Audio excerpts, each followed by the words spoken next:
Good evening, Solid Rock Youth. I hope you're all doing well. We miss you. It's lonely here at the youth. It's quiet. It's not normal to have it so quiet while I'm here. I hope you're all doing well. I hope it's going well. It's been a uneventful little last few days, but I hope that you are still busy. Keep yourselves occupied and healthy.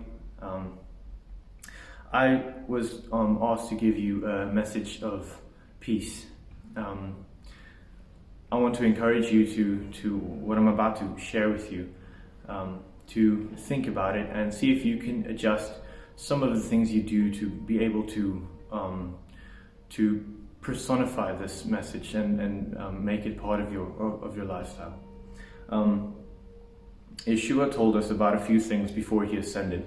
Now, he was speaking to the disciples at that time, and he knew he was going to leave a hole in their hearts as they were about to say goodbye to him. So he told them that he knew about the sadness that comes, and he knows about the troubles that comes with his ascending.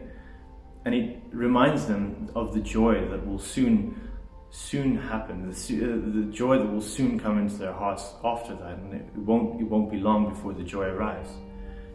And he reminds us, and he makes the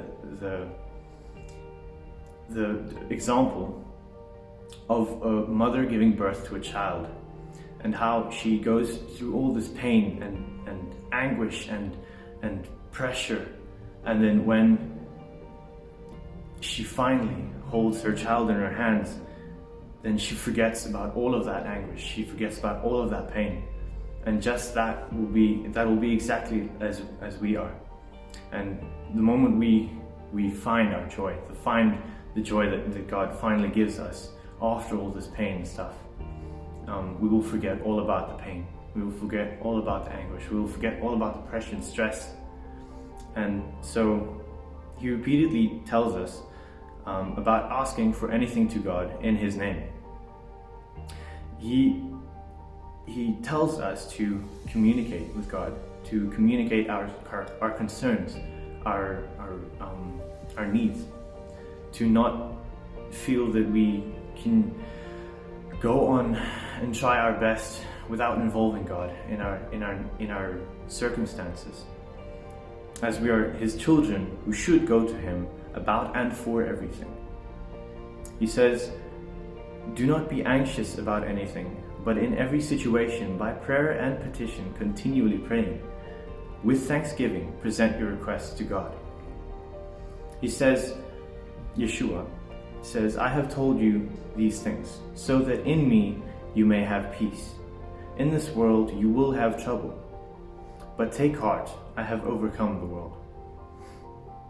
And then, the peace of God, which transcends all understanding, will guide your hearts and minds in Christ Jesus.